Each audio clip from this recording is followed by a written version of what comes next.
everyone, it's your girl Bebe Clement, the author of How to Go From Employee to Entrepreneur and the host of your weekly business show, Bebe Means Business, the show where we discuss everything you ever wanted to know about business but you were afraid to ask.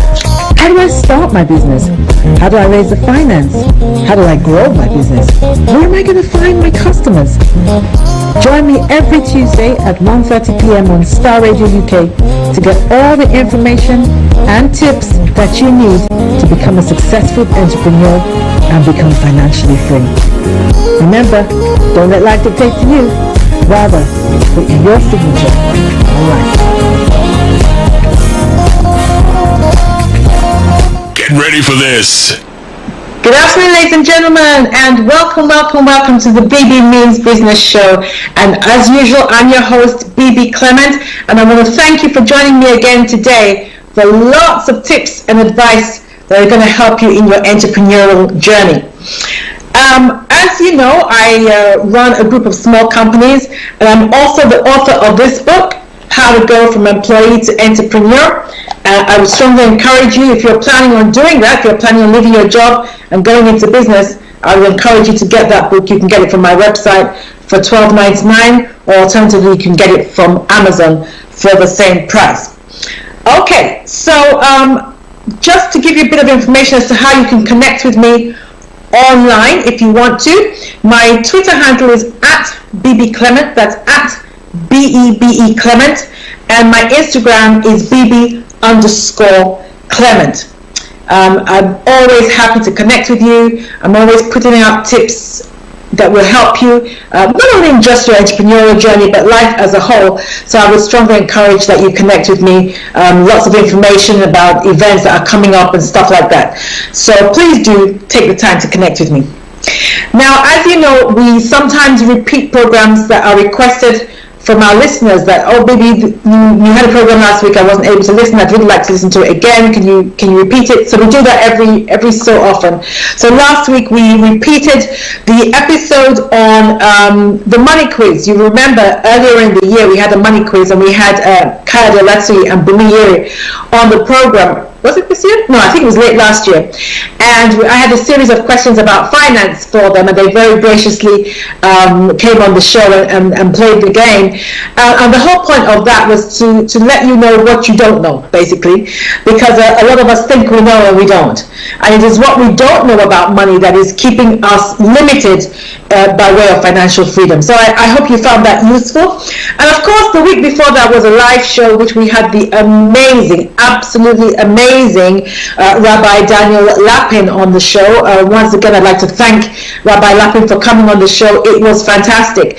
I mean, the feedback has just been phenomenal. I had a lady call me. She said, Bebe, practically everything I've taught, I've had to go and unlearn it and relearn it after listening to Rabbi Lapin, because he just opened my eyes to things I had never ever considered or been taught before. So about money. So we're really, really grateful for that. And he shared lots of tips about what the Jewish community know that helps them be one of the wealthiest, if not the wealthiest community in the world, despite their few numbers. How they control a large majority of the global wealth despite being very few in numbers. So he shared some of those tips, and I'm forever grateful for him coming on the show, and hopefully I can talk him into coming back yet again. Okay, so today I'm going to be doing something slightly different.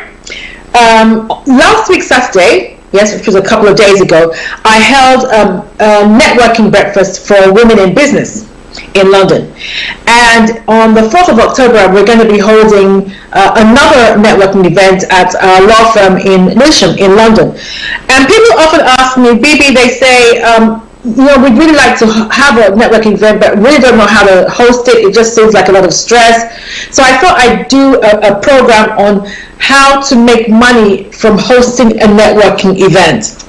So I kind of host these events because really I want to be able to service my clients better, provide a space for them to make new contacts so they can showcase their products, improve their public speaking skills, etc.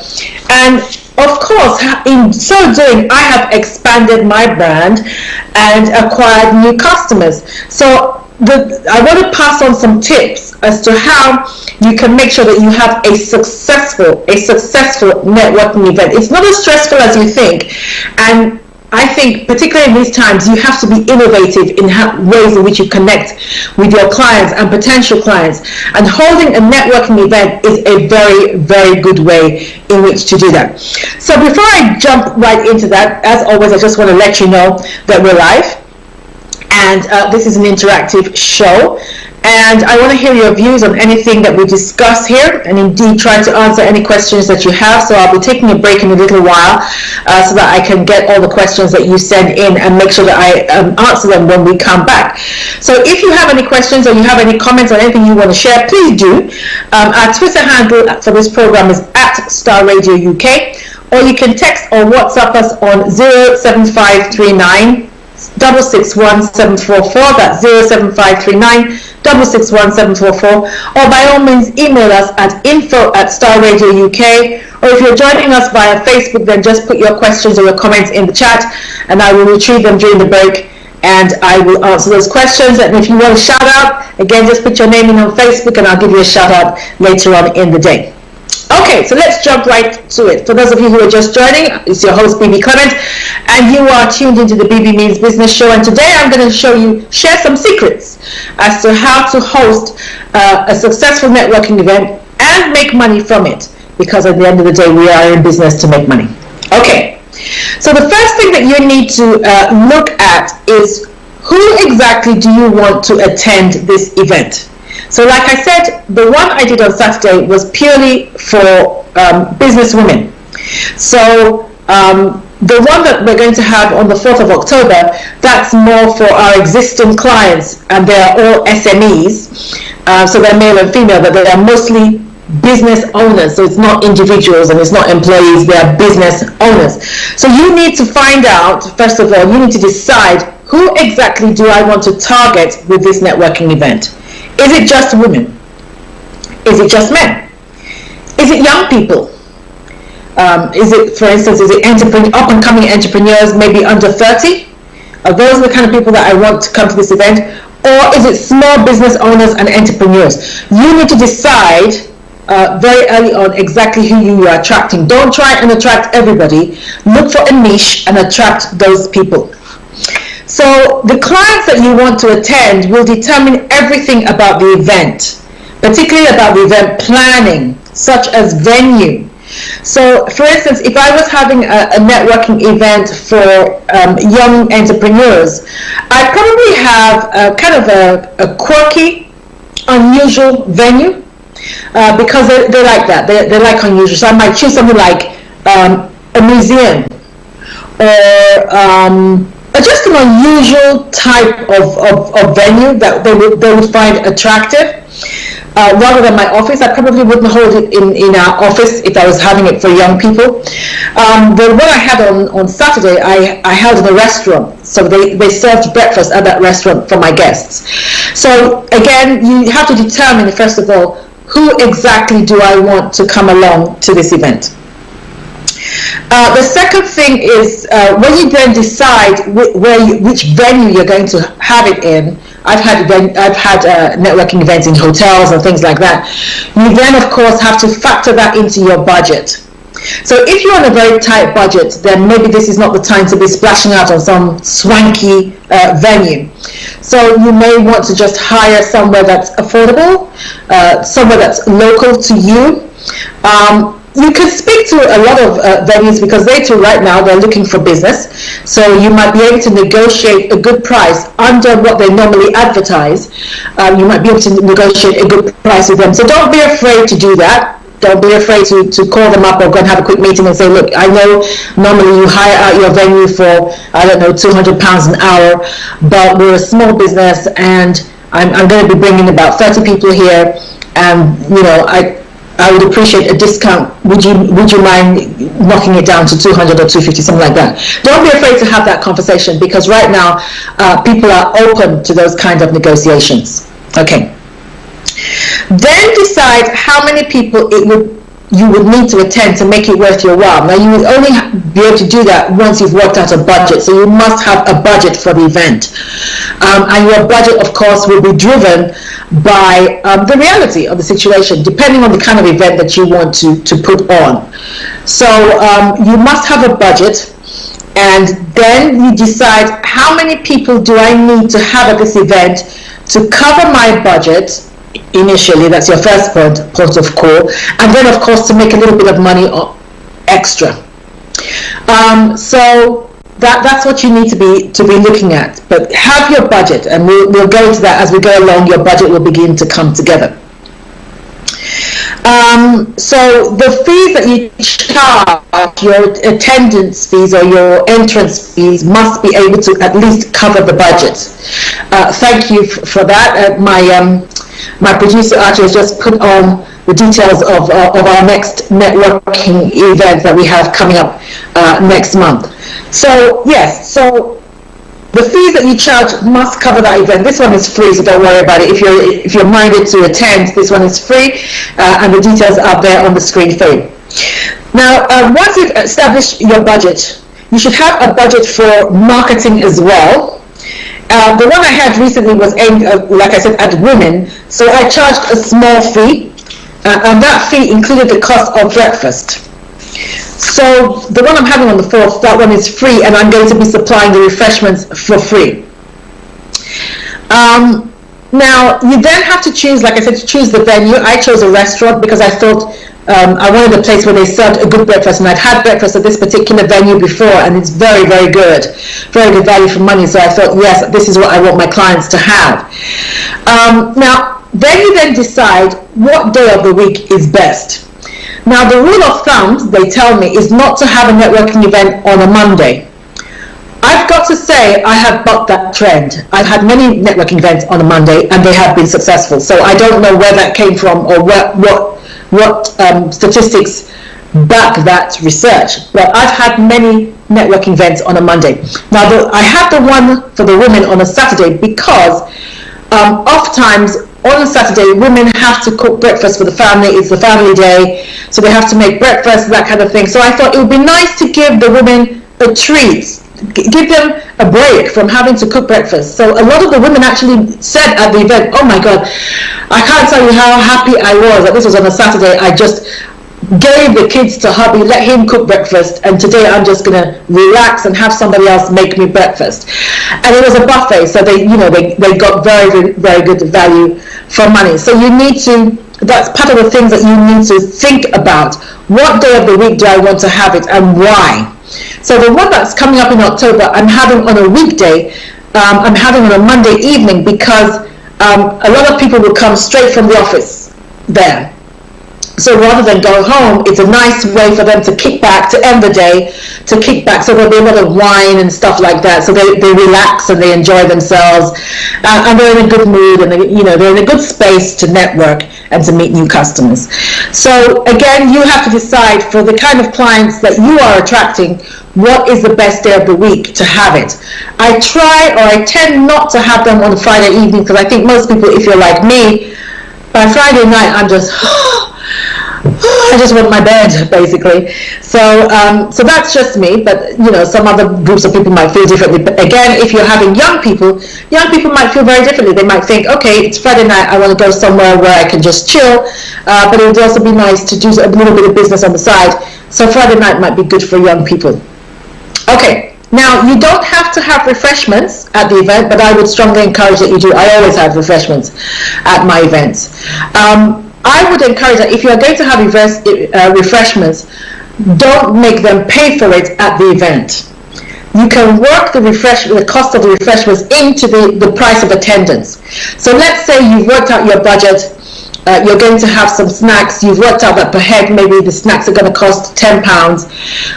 You can work that into the entrance fee. So you could charge maybe £40 for the entrance fee, but you've also worked in the £10 for the refreshment, so the whole thing would just be £50. So that works, rather than have people pay for the entrance fee and then have to pay for refreshments at the event, it's sometimes a bit of a turn off for people. Sometimes people feel that they're being taken a bit for a ride and they don't like that. So I would work the cost of the refreshments. If you know you're not going to give them free, work the cost of the refreshments into the attendance fee. Okay, all right, so that's one way to do it. Now I'm going to come back in a minute. I'm going to take a break right now, and then I'm going to come back and then discuss ways in which you can make money from networking events. Okay, we'll take a break right now, but don't go away. Hi everyone, it's your girl Bebe Clement, the author of How to Go from Employee to Entrepreneur and the host of your weekly business show, Bebe Means Business, the show where we discuss everything you ever wanted to know about business but you were afraid to ask. How do I start my business? How do I raise the finance? How do I grow my business? Where am I going to find my customers? Join me every Tuesday at 1:30 p.m. on Star Radio UK to get all the information and tips that you need to become a successful entrepreneur and become financially free. Remember, don't let life dictate to you. Rather, put your signature on life. Get ready for this. Welcome back, ladies and gentlemen, to the Bebe Means Business Show. I'm your host, Bebe Clement, and today I'm sharing some tips on how to make money from a networking event. How to make money from a networking event. And before the break, I was just talking about it's a good idea to work the cost of refreshments into the entrance fee rather than have delegates paid to attend and then have to pay for refreshments at the event. Okay, so ways to make money. One of the ways in which you can make money is sponsorship of the event. Now, I would strongly encourage, if you're going to have sponsorship, to have a range of sponsorship packages, because most SMEs have a budget for things like attending networking events. So if they, for instance, their budget is £300 and you tell them that the sponsorship package is £500, well, there's nowhere to go with that. It's £200 over budget, so that's the end of that. I can't sponsor. But if you have a range of sponsorship packages, so you have like the gold, and then you have silver, and you have platinum, and they all have different prices, then there's, if I can't do the gold, well, maybe I can afford the silver. So I would encourage you to have at least two, if not three, at least two sponsorship packages. Now, the key is to make the gold package so irresistible that it almost seems pointless going for the silver or the platinum. I'll get so much for the gold that I might as well just suck it up and pay that little bit extra for the gold. So, for instance, you might have in the gold package, you might have, okay, we will have you named on our website as a sponsor. You will have your logo on our website. We will have your logo on all the marketing materials. So let's say you're doing a flyer, you would have on the flyer sponsored by Augustine Clement solicitors, that kind of thing. Any media, any social media shout outs that we do to promote the event, we will name you as we'll have your as well, those kind of things. Then we will name you at the event as the sponsor. PowerPoint presentation will have your name on it as the sponsor. We will give you a couple of minutes at the event for you to speak, that kind of thing. All those kind of things make it so almost an irresistible, no-brainer offer. Once you've got all that packed into the gold, I might as well just go for the gold. So the silver might, for instance, if the gold package, in the run-up to the event, maybe we're going to be doing 3 social media shout-out a week, naming you as a sponsor. In the silver package, maybe we'll only do 1. And maybe your company logo will not be on the flyers or will not be on the website, that kind of thing. You'll still get value for money, but of course not as much as the gold. So those kind of things are attractive to sponsors. Now,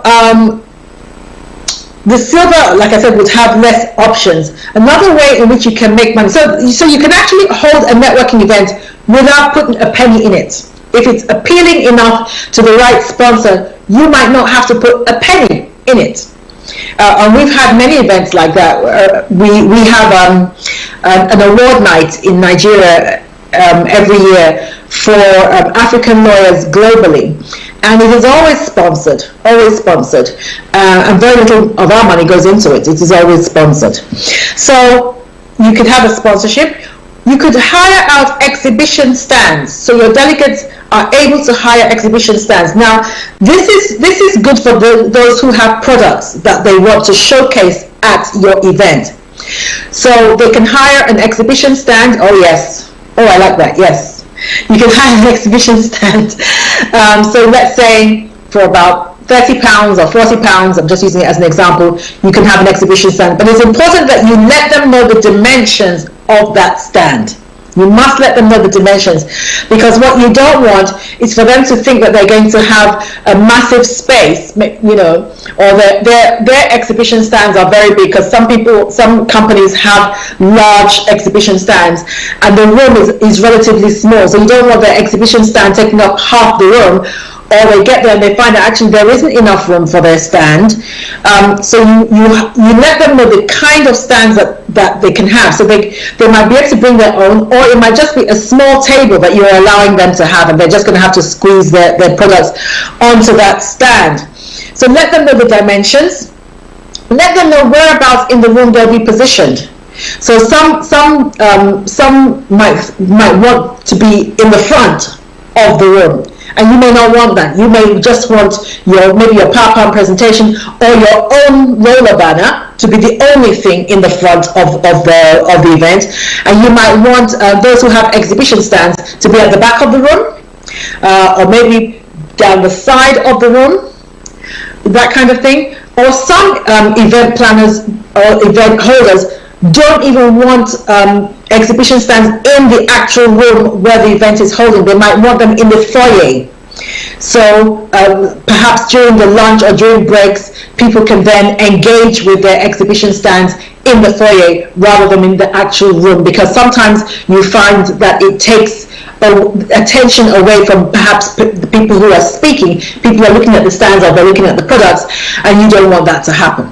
So you must also be clear as to exactly how do you want it to be.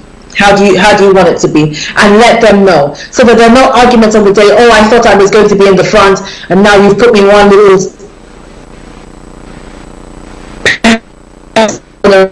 very upfront about what they will have, or what is available to them, or what you are offering to them.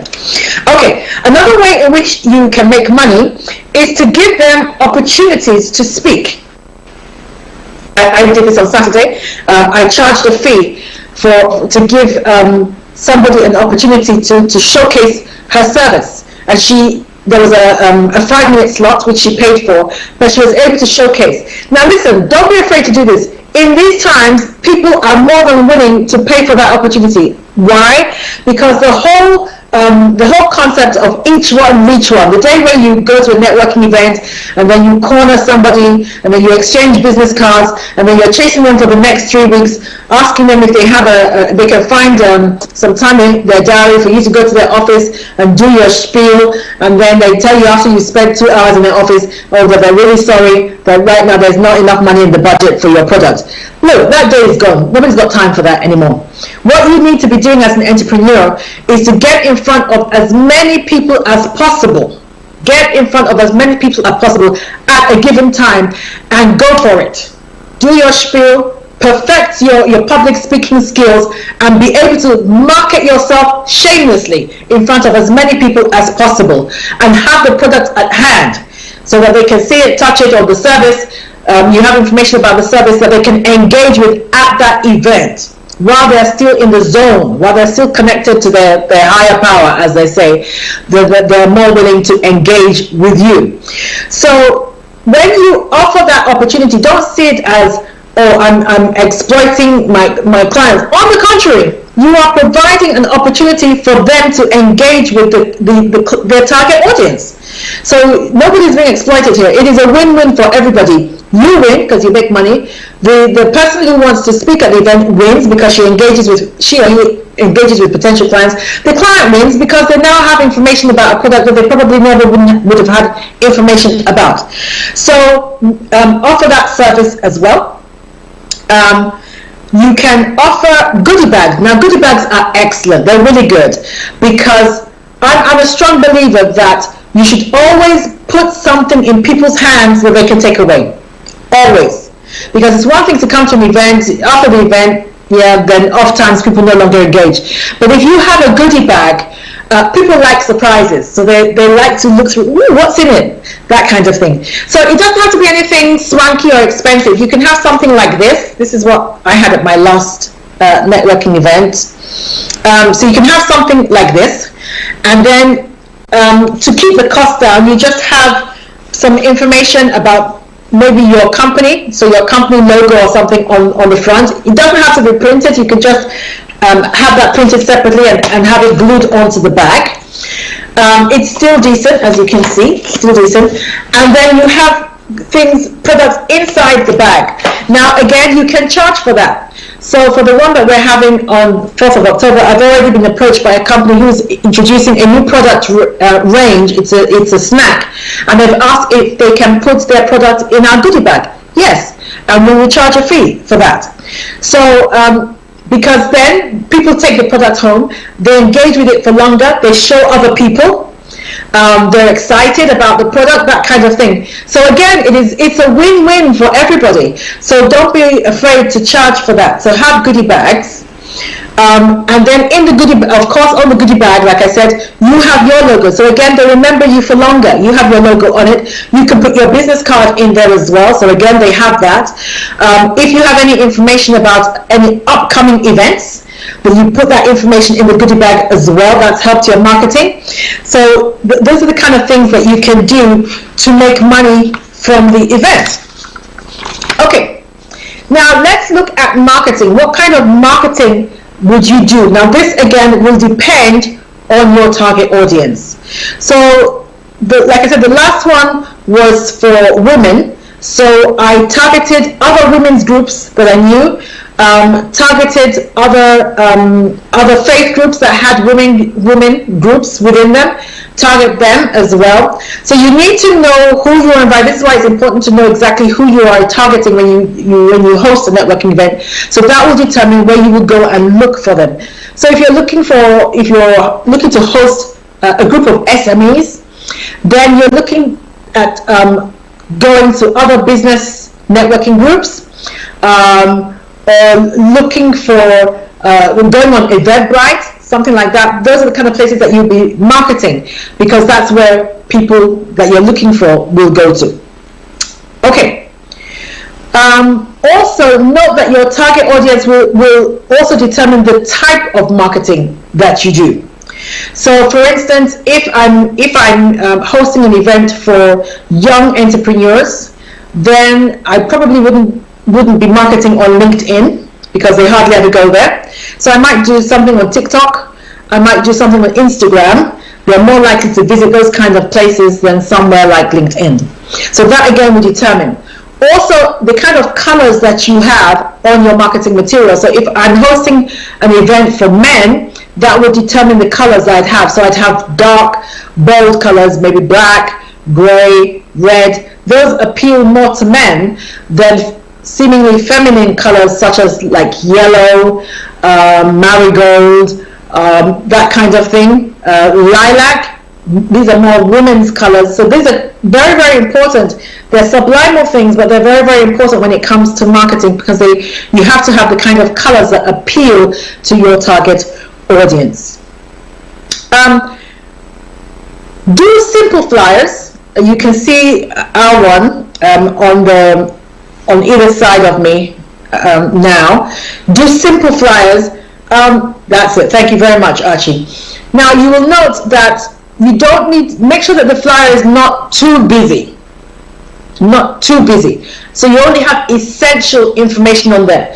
So rather than have everything lined up like this, or text going from left to right all across the flyer, you don't want that. You want to space it out, because again, these are all subliminal things, but they're important.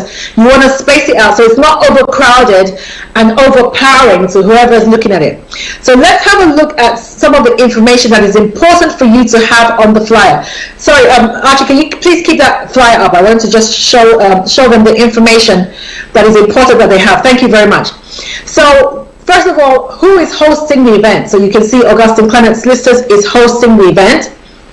Then, who is the target audience? You can see there, networking for small business owners. So if you're a large corporation, this is not for you. It's very clear. This is for small business owners. So you've got your solopreneurs, you've got your SMEs, that kind of thing. Those are the kind of people that we are aiming at with this networking event. Then the other information is on there. How much does it cost? This one is free. So it says on there free, but if there was an entrance fee, I would say how much it is to enter. Then you have the very, very vital information, the date of the event. Don't just put the 4th of October, put the day. So it's a Monday, so people know. The time should include not just when it starts, but when it finishes. Not just when it starts, but when it finishes. And can I say, if you say an event is going to start at 6:30, let that event start at 6:30. If for any reason it's running late, you need to apologize. Make a public apology and let people know the reasons why it is running late. And when I say running late, 30 minutes running late is not acceptable. As far as I'm concerned, I will leave. If it's me, I will leave. So 5-10 minutes max, yes. And you must have a very good reason as to why we're running late. Perhaps the speaker has called and said that they're caught in traffic or something like that. But you need to let people know. Otherwise, they're just sitting there, they're looking at their watch, and that is not good for your branding. Trust me. So tell them, let them know what they're going to get out of coming to this event. So you can see on there, I've said, make new contacts, promote your business, get new clients. So they're thinking, okay, yes, these are all the things I actually need to do. Okay, good. And again, our logo is on there. Now the next one is quite important, of course, venue. Where exactly is it being held? In this case, it's being held at our office. Then transport, very important, because I don't have the time to be looking, okay, what's the nearest train station, that kind of thing. It's all on there. By train, this is where it is. This is the train that you take, Lewisham Station. By bus, this is the bus that you take. It also tells you that it's a short walk from the station, and then some landmarks, because some offices are difficult to find. Ours is on the high street, shouldn't be difficult to find, but notwithstanding, I put on there opposite HSBC Bank. And I want to thank my marketing team and my administrators for putting this together. Thank you guys, you're doing a great job. All right, we can take that away now. Thank you very much. So those are the kind of bits of information that you should have on there. I would encourage you to have an early bird fee. If it's a paid event, have an early bird fee. Now, so if, for instance, the full price is £30 to enter, but if you have an early bird fee, you can say, if you register by so-and-so date, it will be £25. Now, the advantages of that is, one, you have an idea. Most people want to take advantage of the early birds offer. So then you would have an idea of how many people are likely to attend the event. So you can plan accordingly. Particularly if you're catering, it will give you a better idea. And you need to know those kind of things in advance. Also, you may want to do a discount for group bookings. So you might say it's £20 entrance fee, but for 3 or more delegates, if you have a group booking of 3 or more, it will be £15. Now that encourages more people to come along. So I'm more likely to tell a friend of mine, oh, you know what are you doing on Monday? Come, let's go to this event together. It's cheaper if we go as a group. So I'd encourage you to do that. Now collaborate with other groups that have members that might be interested in coming along. So I might contact other networking groups, that cater for SMEs, and say, listen, I'm holding this networking event. It's going to cost £30, but I'm happy to offer it to your members for £25. Now, don't be greedy. Don't be greedy. Some people think, oh, I don't want to lose that money. But listen, I would rather have 30 people attend and pay £25 than have 5 people attend who are paying 30. For me, it's a no-brainer. Don't be greedy. So collaborate is the way to go. So you speak to them and say, okay, so I'm willing to offer it to your members for £25. Now there are a couple of ways in which you can do this. Some organizers will say, we want that money to come to them, and that's fine. I don't care who the money goes to. So they want it to go into their pocket. Some will want it to that money to be donated to their organization, and that's fine. I'm happy to do that. But some will want to pass that discount on to their members as a value-added service to their members. So part of the benefits for their members of being a member of that group will be we're able to negotiate discounts for other events that might be of use to you. And here's one such example. Bebe Clement is holding an event, and we've been able to negotiate a discount for you of a £5 or £10 discount. So that, again, this is a win-win for everybody concerned. But you are more likely to attract more people if you collaborate with other people. Collaborate with other people who have the kind of members that you are looking for to target as delegates at your event. Now, some of the things that you can also do that I would encourage you to do is have a delegate list. Some people ask for it now up front. They want to know who is coming along, so that they want to know whether it's worth their time attending, because not all events are. So have a delegate list. Now, because of the whole GDPR, the whole data protection rules now, if you're going to have a delegate list, I would strongly let people know that you are putting together a delegate list and you are going to be sharing that delegate list. Let them know when they register that you will be putting together a delegate list and you'll be sharing it. And on that delegate list, you should have the name of a delegate or the name of the company that is going to be represented at the event and contact details. So it might be an email address or a phone number or something like that. But again, you need to let them know, because if they're individuals and they're giving you their phone number, they need to know that you're going to be giving their phone number out, because not everybody wants that. So it might be the company number that you're giving out. But put it all together, and some organizers actually charge for that delegate list. And I have nothing, I don't see anything wrong with that. So especially if it's a highbrow event, they're going to be high-end or high net worth delegates there, I think you should be able to charge for that delegate list, because it's useful for those who are attending. So make sure that you do that. Then once you've done that, you can have a speaker at the event. I always have a speaker at my events, no matter what. I always have a speaker. And let them speak about something that obviously is relevant to your delegates. So the last event that I had, the one I had on Saturday, I had a lady come along who was a doctor and a lifestyle consultant, and she did a very good talk, a very, very good talk on maintaining a healthy lifestyle and that kind of thing. You can charge for the privilege. Again, they are before their target audience, so they're not doing you any favors.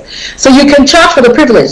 So in my case, I usually charge for 5 minutes. I have a fee that I charge for 5 minutes. I would encourage you not to let the speaker go on for too long. A 20-minute talk is too long. For a 2-hour event, a 20-minute talk is too long. I'd say max 10 minutes. And you'd be surprised, 5 minutes is actually quite a long time for a talk at a networking event, because ultimately the talk is not the main issue, it's the networking. So the talk is a side attraction, so try not to make the side attraction the main event. So you can do that. I like to sow into people's lives, so I always have a raffle at the event. Now, this is entirely up to you, how you do the raffle. What I normally do for my raffle is, when people get to the event, I have them drop their business cards into, I don't know, a jar or something. So I don't charge for my raffles. I have them drop their business cards, and I pick from the business cards who wins the raffle. But you don't have to follow that. If you want to charge for your raffle, by all means do so. By all means do so. So you could, at the beginning, when they register at the registration table, and you should have a registration table, and I'll talk about that in a minute, make sure that they can buy the raffle tickets there, and announce the raffle at intervals during the event itself. Again, it just adds a little bit of razzmatazz, a little bit of excitement to the event. Make sure you have nice gifts for the raffle. I have a lot of products, so I often use my products. Again, that's marketing for me, but I also have things like wine, or indeed, I sometimes ask people who are attending and have products, I ask them, would you like to donate towards the raffle? So sometimes people have books that they want to donate, or they have products that they want to donate, that kind of thing. All this, again, adds to making your event memorable. And again, they have something that they take home. They like that. So that, you know, they go home, they kick back. Maybe they want a bottle of wine at the event. They kick back and they have that bottle of wine. They will always remember you, and they will want to come to the next one. So I would strongly encourage that you do that. Okay. So when they get to the event, what happens? So we've done all the marketing. We've done how you can make money, you know, prior to getting to the event and all that. So when they get to the event, what do you do to put on a great event? What do you do? So one of the things that you should have is you should have a registration table, and then you have members of your team manning that registration table. Now I tend to brand my table, so on the registration table there will be my brand colors. There'll probably be my roller banner. There'll be some of my products on there as well. The guys, the team on the delegates table will probably be wearing branded tops of either my book or some of the event or my company. They'll be wearing branded tops. But branding is really, really important at a networking event. Very, very important. So make sure you get it right. Now, remember that at this event, a lot of people are engaging with you for the first time. And you know what they say, you never get a second chance to make a first impression. So it's really, really important that the people that you have to welcome your delegates on your registration table are really bubbly. They like people. They have a really good sense of customer service, because I'm telling you, when I go to a networking event, I want to be made special. I want to be made special. I've paid money to come to this event, so I want to be made special. So you want to have people who are bubbly, who can make a fuss, who know how to, you know, just make your delegates feel good, because that's really what I don't know about you, but when I put on an event, that's what I want. I want my people to feel good. So make sure you have the right kind of people. You don't have standoffish people, and make sure that they have all the right information. They have all the right information, that they're not having you know what, I don't know about that, I'll ask somebody else. No, they must have information, basic information about the event at their fingertips. So if somebody comes along, so let's say somebody came along and they didn't have any information about the event at all prior to their attendance, your team should be able to give them that information. So if I come up and I say, so who's speaking at that event? Your team should be able to tell me who's speaking. They should be able to tell me some of the other people who will be coming along. They must have information about the amenities. So the toilets, if people need to use the toilets, where exactly they need to go from the registration table. Don't just let them stand there looking. You have people, I actually have people lead them into the room, so they know exactly where to go. If there are refreshments prior to the event and they're in another section of the building or another room, let them know that, you know, if you want to hang up your coat, I can take your coat for you. If you go into that room, there's some teas and coffees, that kind of thing. Somebody will be there to help you with teas and coffees. After you've left there, somebody will take you to the main event room. That kind of thing is very, very important. Very important. Don't let people just stand there floundering, not knowing what to do next. Okay. Now, you can also have name tags, particularly if it's a large event. If there are a large number of people coming to the event, I would encourage you to have name tags, because then you get past the awkwardness of asking, so what's your name and what do you do? It's there. So it's easier for people to say, oh hi Bebe, so I see that you're a lawyer. So tell me a little bit more about that. So it already helps them break the ice. So name tags are a good thing to have. Again, name tags are a good source of marketing. So in the past, I've had sponsors on the name tag that's printed. So you have the name. So let's say you have Bebe Clement, and then I could have at the bottom event sponsored by Star Radio. So again, that could be another source of income for you. That, okay, you might not be able to afford this, the gold and silver sponsorship package. You might not be able to afford an exhibition table, but here's an affordable, very affordable way not expensive way in which you can market yourself. So at the bottom of the name tags, we can put your logo or your company name and charge a small fee for that. But there are just so many ways in which you can make money from a networking event. Now, like I said, if you have products for sale, let them be on display. You can do special discounts on the day. Let people know that there's special discounts on the day. Give people opportunities to speak about their products, and I've spoken about that already. But aside from having a main speaker speak about their products, you can also have little things. So I have what I call a minute to win it. So people have 1 minute, and it's literally 1 minute to speak about their product. But that helps them as well, because it gets them into the habit of giving relevant information rather than just, giving us anything and everything to do about their business. Relevant information about their business and their services in a very short period of time. So it helps them as well. Okay, now this one is important. Take pictures and videos, but again, because of GDPR, you need to let people know that you'll be taking pictures and videos, and post them at the event. Encourage people at the event to be posting during the event.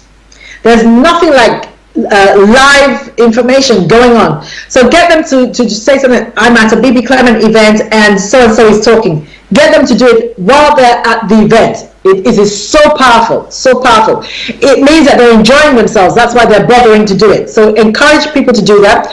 But you also have somebody who is doing it throughout the event. They're posting throughout the event. And then at the end of this, so this is so important, don't forget to do this, get video testimonials. So grab a couple of people who look like they had a good time and ask their permission, ask them if they wouldn't mind doing a video testimonial. 1 minute, 2 minutes, that's all it is. So get them to stand in front of your branding. So if you have a roller banner, let them stand in front of that roller banner.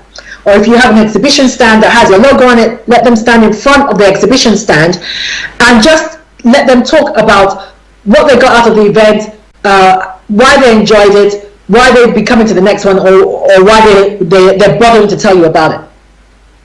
And do it immediately after the event, because then they're still excited. So that's the best time to do it, and then post that. Video testimonials are powerful, guys. Put it on your website as well. They are very, very powerful. So I would encourage you to do that. Okay, now if you're going to be holding another one, give them information as to how they can register for the next one. Okay, all right, guys. So that brings that to the end of that. I hope you found that useful. And now I'm going to go on to the next segment. For those of you who don't know, a couple of weeks ago I introduced a new segment to the program called the Book Corner. And during the Book Corner, I will be recommending some books that have helped me in my entrepreneurial journey, that have been of value to me and shaped me and shaped my values in relation to money and finances and all that, and wealth creation. And I started with one of my favorite books, probably my favorite book, which is Reposition Yourself by Bishop T.D. Jakes. I love this book to bits. As you can see, it's very worn, and it's worn because I have read it a million times, I'm sure. And even as I was preparing for this, I was reading parts of it again. And I always find some new nuggets that I can use. So if you haven't read this book, I strongly encourage you to get it, particularly if you are over 40 and you are in a bit of a rut. You're not sure what direction to go with your life. It mainly talks about business, but it's wider than that.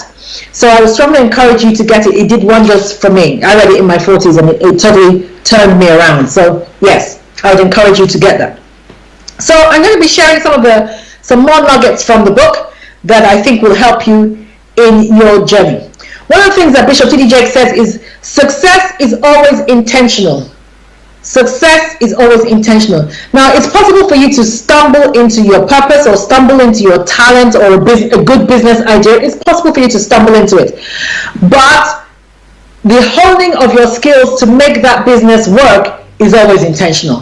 The price that you are going to have to pay to make that business work is always intentional. It doesn't just happen. It doesn't just happen. And I hate to shock those of you who are of the faith, but it doesn't just happen because you pray. There are practical things that you have to do to make sure that you become successful. You have to do what is demanded. I mean, nobody think about the Olympics. Nobody wins an Olympic race and says, oh, I wonder how that happened. They don't just stumble into it. It happened because they spent the last 4 years of their lives paying the price, eating right, training, disciplining themselves. That's why it happened, not because they just stumbled into it. It doesn't happen. So if you want to be successful in business, you are going to have to be purposeful in doing what needs to be done to make sure that you are successful. Another thing he says is take the time to identify and cultivate the area of your gifting and develop the courage to pursue it. So some of us never even take the time to discover what are my giftings that I might be able to monetize. We go through life never discovering why we are here. And I personally think that is such a tragedy of a life. You just took up the space of somebody who could have done something meaningful with their life, who could have left a legacy. So make sure that you take the time to identify and cultivate the area of your gifting, particularly in relation to business and something that you can pursue. And he warns, don't let anyone control the gravitational pull of your ambitions. Wow, I love that. Particularly those of us who are from Africa, we often let our parents dictate the gravitational pull of where we end up. You need to cut yourself loose from that. Now, I'm not saying that your parents cannot guide you. Of course they can guide you. That's what they're there for. But that's where it should end. They should guide you, not decide for you, not control your decisions. So for those of you, a word of warning, parents, those of you who are trying to live vicariously through your children, those of you who wanted to become lawyers and you couldn't become lawyers and so your child must study law, this is a word of warning. That may not be their call. That may not be their call. That may not be their purpose in life. That may not even be what they like. So don't mess up your children's life just because you want to live vicariously through them. Let them discover who they are and support them in pursuing that so that they can live a life of personal satisfaction. Okay. He defines, Bishop T.D. Jakes in his book Reposition Yourself, which is what we're looking at the moment, he defines success as discovering your gift and learning how to use it. And I would add to that, learning how to monetize it. Because whenever I read the story of the talents in the Bible, being able to monetize what you are given is a strong thing, is a very important thing to God. God is a banker. He's expecting a return on his investment in you. Bishop T.D. Jakes talks about regret. He said, regret comes to those of us who saw an opportunity but lacked the power of a will, of an inner fortitude to pursue it. Wow. Wow. Ladies and gentlemen, don't let that be you. Don't let procrastination steal the best that life wants to offer you. Don't let procrastination. Listen, there are some opportunities that life offers you, particularly in the area of wealth creation, that are time controlled or time managed. And if you procrastinate, there is a tendency for you to miss that opportunity and you may never get that opportunity again. So if somebody has suggested something to you by way of a business idea or a business opportunity, stop umming and ahhing, stop overthinking it. I'm not saying don't think it through. You must be able to think it through and measure the risk, but don't overthink it to the degree that the opportunity passes you by or they go and give it to somebody else. He also spoke about what he calls crystallization, and that's when your passion or the business has seemingly died and you're no longer excited and you're no longer passionate about what it is that you're doing. And the majority of people don't know how to rebound from this. And he also extends in this book, he says that this happens not only in business, but it can also happen in marriage. And a lot of people get divorced, not even because they no longer love their partner, but because they've entered that crystallization stage. And oftentimes, people think the only way out of that is a divorce. And that's not true. And in relation to business, if you find that you've entered that stage, oftentimes, if you take a new look at your business, get fresh eyes to look at your business for you, you will find that you can find other ways to do your business, new ways to offer what you do that will make the business exciting. This radio show is an example. When COVID came along, I had to look at new ways in which I could communicate with people. And this radio show has been very, very exciting for me, very interesting, and has brought me before a whole set of people that would probably never have known who I was. So oftentimes you can get past the crystallization stage. It is not the end of the journey. It doesn't necessarily have to be the end of the journey. But you may have to have somebody come in. You might need to hire somebody who can come in and have a dispassionate look at your business and give you some fresh ideas. It might not be that you need to change your team. Your team might be a bit stale, or they might have gone as far as they can take you in the business. So you might have to recruit some new people, some fresh people, some young people who can look at the business again and bring in some fresh ideas. And you will find that might reignite you and take you into a different place in the business. I'm going to end with this. He says to begin to design an environment that is conducive for where you are going. So if you have big dreams for your business, and believe me, I have big dreams for my business. If you have big dreams for your business, then you need to begin to cultivate an environment that will make it possible for those big dreams to be realized. Don't let them remain dreams. So many people never get past the dream stage. And so many people never get past the planning stage. They don't get past the place where they actually do what it is that they're dreaming about and what they're planning about. You must be not just a planner, you must be a doer. But you must create an environment that enables you to do what you are dreaming of doing.